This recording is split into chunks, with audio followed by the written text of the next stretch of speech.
Jack é um estudante do terceiro ano do ensino médio de uma escola pública estadual em São Francisco de Itabapuana, Rio de Janeiro. No último verão, Jack e sua mãe passaram as férias em sua casa em Santa Clara. Como todo adolescente, ele gosta muito de aproveitar o mar e não se importa tanto com o horário. Como toda boa mãe preocupada, Dona Rita disse ao seu filho: Jack, cuidado com o sol. Jogue até às 10 horas da manhã ou após as 16 horas da tarde. Ah, e não se esqueça de usar o protetor solar. Sora, você sabe me dizer por que nós devemos tomar sol antes das 10 horas e após as 4 horas? Calma aí, Jack. Eu vou pesquisar no assistente Google e já eu te respondo. Ok, Google. Pesquisar o Sol e suas radiações e por que devemos ir ao Sol antes das 10 e após as 16 horas. Estas são as informações recebidas do buscador Google. O Sol e suas radiações. Radiação ultravioleta, UV, tem comprimento de onda menor e frequência maior que da luz violeta, daí o seu nome. De acordo com o comprimento de onda, a radiação ultravioleta é dividida em 3 faixas: UVA, UVB e UVC. Radiação UVA, faixa ultravioleta menos energética que penetra profundamente na pele. Está associada ao bronzeamento, pois estimula a produção de um pigmento chamado melanina, responsável pelo escurecimento da pele. Por ser intensos durante todo o ano, podem causar manchas, envelhecimento cutâneo e, a longo prazo, rugas, flacidez e câncer. Na foto ao lado, nós temos um caminhoneiro que se expõe ao sol por 28 anos, e a metade do seu rosto fica mais envelhecida e a outra não. Radiação UVB são mais intensos do que os raios UVA, porém, por serem parcialmente absorvidos pela camada de ozônio, atingem a pele superficialmente. Possuem maior intensidade durante o verão, podendo causar vermelhidão e também queimaduras.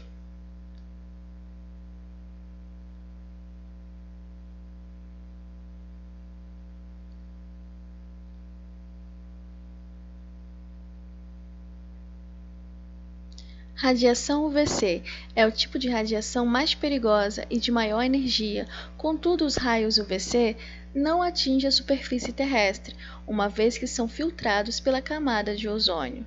Na figura abaixo nós temos os raios ultravioletas, separados por comprimento de onda, UVC, UVB e UVA. Observe que quanto maior o comprimento de onda, menor a frequência. Por essa razão, o UVC é mais letal. Benefícios da exposição solar. A fim de evitar danos cumulativos e irreversíveis, é recomendável o uso de filtro solar e a exposição moderada ao sol. Vale destacar que a breve exposição aos raios ultravioletas, aproximadamente entre 10 a 15 minutos, por pelo menos 2 vezes por semana, é suficiente para a síntese de vitamina D, cuja principal função é facilitar a absorção de cálcio no organismo humano.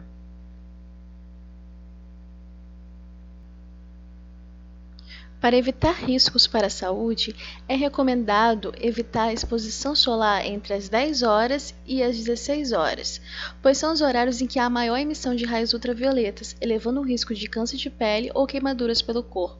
Use filtro solar todos os dias.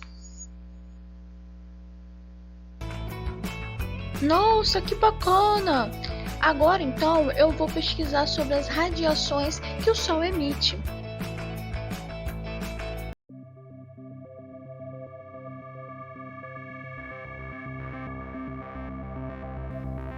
As ondas eletromagnéticas foram previstas por Maxwell e observadas pela primeira vez por Heinrich Hertz. Elas são caracterizadas principalmente por sua frequência e seu equivalente comprimento de onda. Lembrando que a frequência νi, multiplicada pelo comprimento de onda lambda, é igual à velocidade da luz c. Ao conjunto de todas as frequências e comprimentos de onda é que damos o nome de espectro eletromagnético. Neste espectro, as ondas são divididas em 7 categorias: ondas de rádio, micro-ondas, radiação infravermelha, luz, radiação ultravioleta, raios-x e raios gama. Cada categoria do espectro eletromagnético tem características específicas. As ondas de rádio, por exemplo, são as de menor frequência e maior comprimento de onda, podendo variar desde 100.000 km a 1 metro de comprimento, ou 3 Hz a 300 MHz de frequência. Elas são utilizadas para comunicações em geral, como em rádios AM, rádios FM, rádios amadoras ou celulares. As microondas variam de 1 metro a 1 milímetro, ou 300 MHz a 300 GHz. Uma de suas utilizações mais conhecidas é nos fornos de microondas, onde são indicadas por possuírem 3 características. Elas são absorvidas pelos alimentos em geral, mais especificamente por moléculas polares como a água. São refletidas por metais, o que nos permite confiná-las no recipiente do forno, e conseguem atravessar uma gama bem grande de materiais que podem ser usados nas embalagens dos alimentos, como vidro, papel e plástico. As microondas também são utilizadas em radares da polícia rodoviária e em comunicações como satélites, GPS, redes wireless e Bluetooth.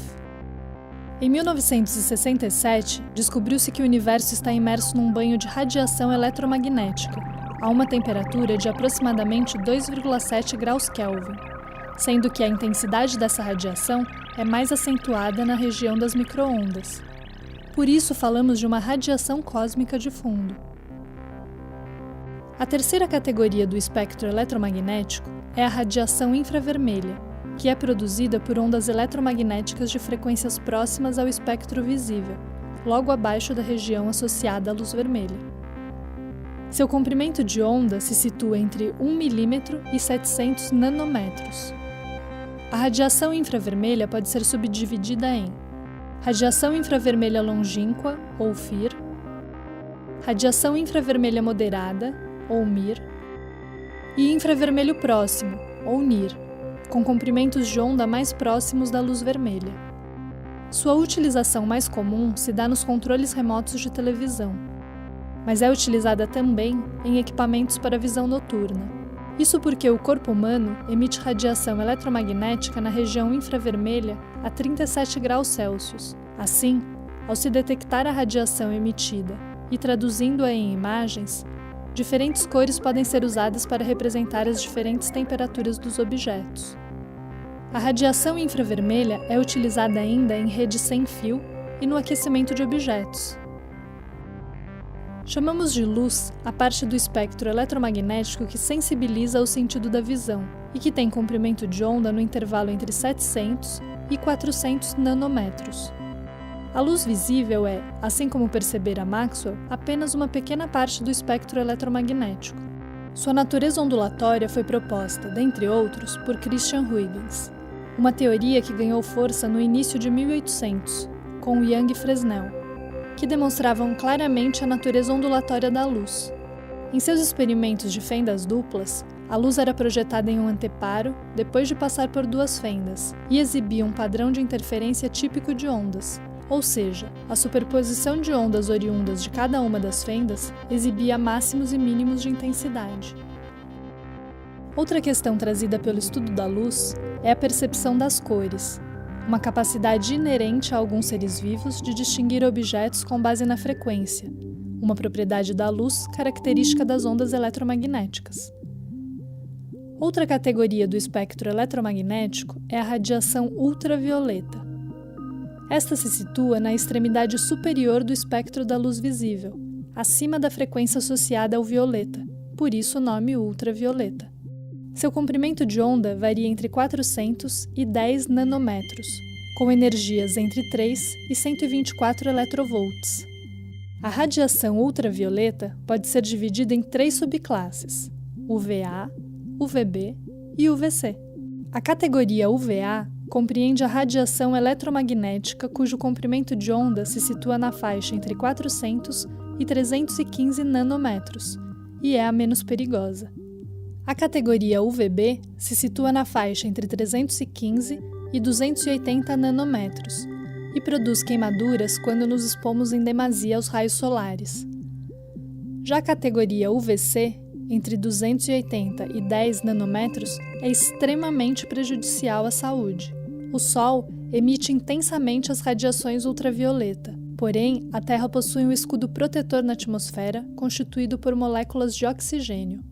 Esse escudo protetor é a camada de ozônio, que é composta por oxigênio molecular e ozônio, e absorve até 99% da radiação UVC, que é a mais danosa ao ser humano.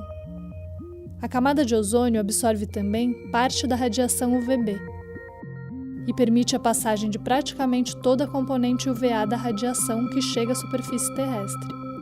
Os raios ultravioleta podem ser usados em lâmpadas para, por exemplo, esterilizar ferramentas em hospitais e laboratórios e atuar no processo de pasteurização de sucos de fruta.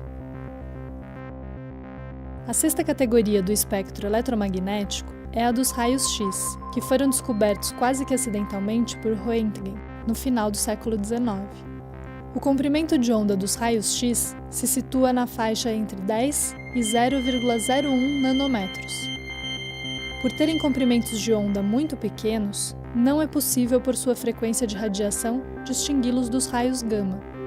A maneira mais comum de distingui-los é a partir da sua origem.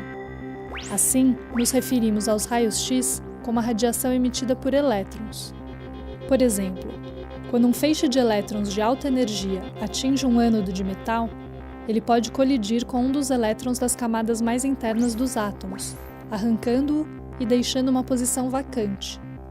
Ao ocupar essa posição, um elétron de uma camada mais externa emitirá um fóton com frequência na região dos raios X.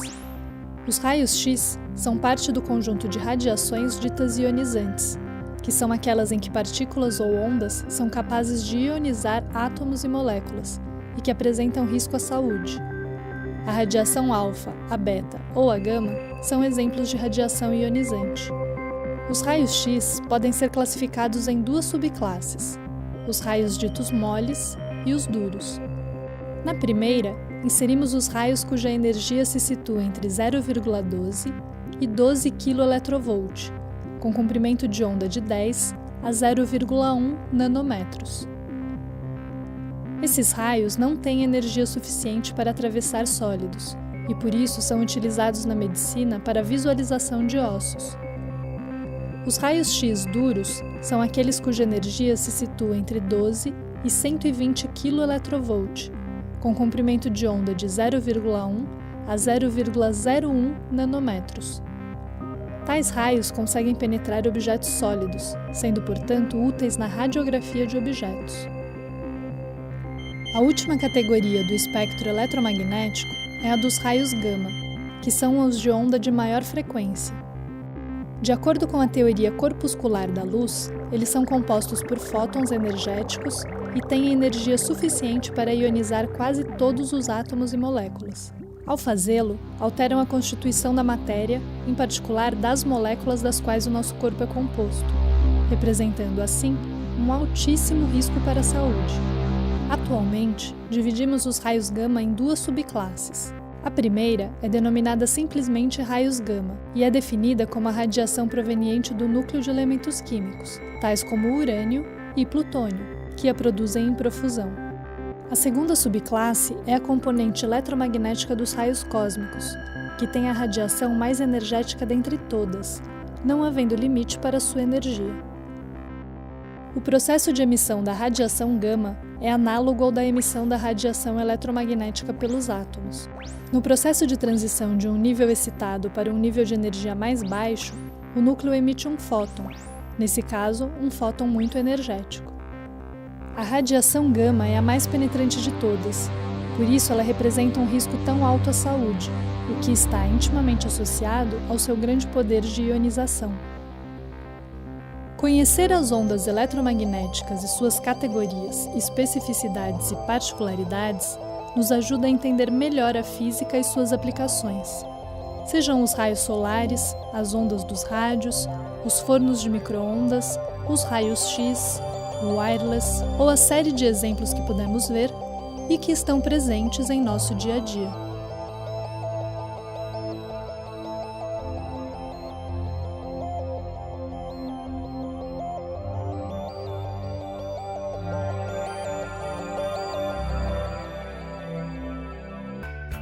Nossa, eu aprendi demais, Jack. E lembre-se, nossas mães sempre têm razão.